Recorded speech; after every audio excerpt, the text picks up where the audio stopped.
Yo, what is up, you guys? I'm DeAndre. I'm Javante. And this is Dre and Jay. And we're here today to do a movie review for Sick. It's a new horror film on Peacock that follows these two college girls who go home for spring break. And it takes place during the start They don't go home. They go to her family's, like... Well, yeah. Go to her family's cabin. They go to one of the girls. They go to their... Go ahead. They go to their fans. They go to her family's vacation cabin for the spring break. The quarantine. Yeah, to quarantine because this movie takes place during like the start of COVID, you know. And yeah, you know that's one thing I like about this movie because it does take you back to that time. Like I know it was a very troubling time for us all. So they did a really good job of adapting that on screen. I mean, just seeing that opening scene with the grocery store, like it felt very real to me seeing that. You know, the person coughing and then everybody like, you know, pausing and looking back. And you know, one thing I'll give this movie credit for, because I know when I first saw the trailer, I thought it might be like one of those horror that has a lot of comedic elements into it. And besides that scene alone in the trailer, it wasn't really. It was actually a real horror film, or a real slasher film. And you know, one thing I really liked as well was the chase sequences, the chase scenes. They were really intense. First off, since the society, I've always like, I don't want to mess up your name. Gideon Alda. Alden, or is it Adlin? Adlin, maybe. I don't want to mess it up, but look, Joey King got engaged. I had to take Joey King off the list. I got Sydney Sweeney left. I'm gonna have to. I've had her on the list too. From Society to not Charm to like The Craft to this. Gideon Adlin. Yeah, that's my girl right there, bro. Okay. But to this movie, I really enjoyed it. I had a great time watching it. I think DeAndre made some great points. I agree with a lot of things he said. Another thing I'll add to that though is I think the characters work well with this movie. Like it's not overpacked with too many characters, and you're probably worried about like, oh man, how many kills are we gonna get? But I like that the characters all are likable. Mm-hmm. I root for everybody. You don't want to see nobody die. Which is something that, you know, sometimes in horror movies you get those characters that are annoying, which we like because those are good kills that you're gonna get. You know they're gonna die, but you know I think recently people have found a way to make less characters in a film, but make more personality for those characters and give them more story. So I enjoyed all the characters in this movie. The killer, I understand their reason for why they did what they did. They work for me, or it works for me. The way that they show the killer stalking them, I like how they did that. I think they took a different approach than a lot of things. They tried to do their own little thing to it and put their own little twist on it, which worked for me. Like when she's in the bedroom and stalker comes like in the room and stuff like that, you kind of have the angle like portraits like trying to turn a little bit. I like how they did that. Like I said, the lighting's very well done for this film because it's a night film pretty much. Mm-hmm. Overall, I enjoyed the film. I mean, I can go more in detail, but I don't want to talk about. I know we're going to go spoilers later, but overall, I think it's a good film. I recommend it to anybody to go watch it. Some solid kills, all on screen. Yeah. You know, it's like I would say, like Hush. If you watched Hush on Netflix, I think it's one of the best horror movies I've ever seen. If you like that, mix that with, I think You're Next as well. You're Next kind of vibes. Stranger Things. You might have a little connection right there. You mean the Strangers? The Strangers. I'm off to right. The Strangers. Yeah, all three. I think that's what you get in this kind of film, and I think it works with the COVID aspect. Also, I think the COVID aspect is an interesting one because COVID was such a crazy time, and you know a lot of people were alone and stuff like that. And there's some stuff that probably you would think like, damn, like I can't imagine being in a house going through quarantine and somebody stalking me, trying to kill me. You know what I mean? That's a crazy ass. It's crazy. It's different. Mm-hmm. You don't, and we haven't seen that. Nobody's done it like that for real. So to see that Blumhouse and Peacock were able to do something like this is dope. And shout out to Blumhouse, man. I gotta give them the credit. They rarely miss on horror films. I like, me and Dad are talking about. I ain't trying to say, they might have a few. I said there were a couple. I looked back at their catalog. Even their worst of films are not horrible films. Like Bye Bye Man. I like Bye Bye Man. Okay. You can say you don't like watching. I watched the movie there with a date, and it was cool. I still enjoyed it. I had a great time. I think the crowd had a great time also. Now, is that a top tier horror film? No, but it's not a bad horror film. It works. It ain't like it's Jeepers Creepers or anything like that. Like Bye Bye Man's watchable. Well, it's a watchable film. Creepers 4. Make sure you say Jeepers Creepers 4. 3, 2. I know. I will say that then. Okay. Don't say Jeepers Creepers. 3 and 4. Jeepers Creepers 3 and 4 Bottom Man's better than those. Like, I'm not the biggest fan of Happy Death Day. Yeah. Those movies aren't bad. For sure. Like, I think The Countdown, I like that one. Yeah. On Netflix, when I watched it on Netflix, if I watched it in theaters, I probably would have been like, but again, Netflix, it's great.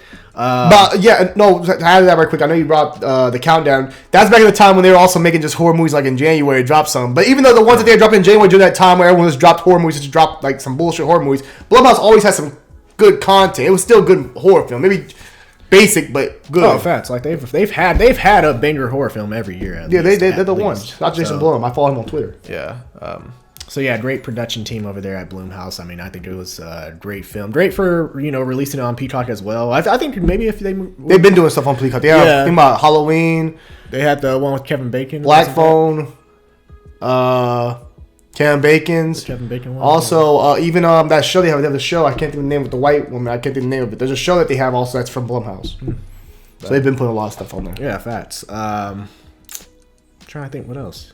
Oh yeah, shout out to my boy DJ in the movie. That he's played by I can't think of the actor's name, but I know him because he's in one of my favorite movies of all time, Man of Steel. Really? Yep, played the young Clark Kent. The teenage version. No, really? Yep. From Dylan Sprayberry? Yep. Played the young Clark Kent in Man of Steel. That's pretty cool. Mm-hmm. Didn't know that until I watched it the second time. I was like, he looks familiar. That's pretty cool. So yeah. And again, like I love the kind of the chase sequences. Again, I gotta repeat that. Like the camera work as far as it just being one shot, like it's just following the action, especially with the first kill in the movie. Yeah, I really like that, and especially for it being dark, I could still see clearly like what's going on. So they did a really good job around that. But yeah, I really enjoyed it. I mean, if I had to give it a grade, I'd probably give it like 8.5. 8.5. I think the only thing I didn't like. Not that I didn't like it. I think the score wasn't too memorable. The music playing, I wasn't too memorable. When I think about it right now, there's one thing I didn't like with the characters, but overall, and the DJ relationship with the girl, I wasn't sold on all the way. It didn't hurt the film at all. I'm just saying I wasn't really sold on it, but overall, I think this film progresses very well. You get a little bit of backstory between the characters, then you get right to it. Once nighttime hit is popping. Yeah. So I think it's not a slow burner. I think it's right to it. The whole time, once you get started, it doesn't stop till the end. Well, also because kind of like Scream, which it's the same writer behind Scream wrote this movie as well. Kind of like Scream, it gives you that first kill within those first opening minutes, so you kind of like, okay, here's something for you. Yeah. Then we'll tell a little bit about these characters. Yeah. And then we'll have everything like just pop off. Yeah, for sure. Yeah, and it works for this film. And I mean, it's entertaining. I'll definitely watch it again. I recommend it. I give it a 9 out of 10. I recommend it, especially since it's on Peacock. If you have Peacock subscription, it's easy, free to watch. If you don't have Peacock subscription, go get this trial and watch it with somebody. You can watch it with people or by yourself. It's a good film. It's solid. Yeah, definitely agree. So can't knock it on that. So we'll jump into spoilers real quick. Just talk about spoilers because this movie's been out for a weekend. Again, it's on Peacock. So yeah, opening spoilers. I know. Clarify on what you meant. On what part? Oh, but well, my only complaint was I don't like how they left old dude back to the fight bomb. So I'm like, I never understood that. They do that in all horror movies. The dude's fine, and the women always just run out and leave that man. Like, yeah, I guess maybe call him a dude, but I'm thinking like, let's jump him. Let's all team up on him real quick, beat his ass, and we good. Cause he was holding his own, but eventually he had nothing left. Like, he needed a little help. Nobody gave him no help. Everybody was sitting in the car honking the horn. I'm like, bitch, come up here and help my ass. Yeah, that is that is a good point. Yeah. So that right there, I like that body. But overall, the characters were very smart. I thought they all made smart moves. The black girl was very smart, even though laying there playing dead. And they explained how she could do it because she is in medical, which is how she was going to fix her leg up and stuff like that. So they made sure they explained things so you're not over there like, oh, how's she doing this? How's she doing this? So it worked. And then the other girl, she's a just, she's a survivor. That's my girl. She's a survivor, man. She's just, doing anything she can to live. So, one thing I liked, so when DJ, the boyfriend, was killed, I liked how they showed him like walking out of the house with behind the they give me Jeepers Creepers vibe. Yes, exactly. Give me Jeepers Creepers, the old lady when she was getting dragged out. Yep. I first thought he was walking, and I see how his feet are like, oh, and he I'm taking your ass. And then he sticks it all the way up in him. I'm like, oh shit, give me some Jeepers Creepers type. All he needed to do was throw his ass like Jeepers Creepers through that old lady. Yep, he would have been good. But exactly that. That's cool. Why I like that. I like that scene too. I'm trying to think what else I really liked about it. Oh yeah, like I said, the beginning scene with like the dude, which by the way, that's Lee from the kissing booth. So that's Lee. Mm-hmm. I didn't like Lee ass in kissing booth. I hated it. He always was bullshitting, bro. I hated it. Man ain't gonna tell her she can't be with that man, but he got him a whole girlfriend, living his best life. Come on, bro. That man was selfish. But go ahead. But yeah, like when I thought he was dumb in the beginning, because like the minute that he locked the door, barricaded himself, I'm like, bro, you just might as well just wait out the night, or maybe open the window, smash the window, yell out for help. But instead, you over here like, all right, motherfucker, got a sliced up hand talking about, let me get the bat out. Let me put it in work. Hey, like, come on, bro. Yeah, no, for sure. Come on, man. I wasn't with it. But I like that. Like I said, with the camera work, because like throughout the struggle of him like fighting this dude off, like the camera puts you like you were right there with them in the room. Like it would move their movements. It wasn't like it would show a shot of him, then it would cut to another camera showing another shot, then another shot. It was just completely one shot. Yeah, and that's what I like. Shot very well. So, shit. What else? The kills. I like all the kills. Yeah, so that's fine. I like when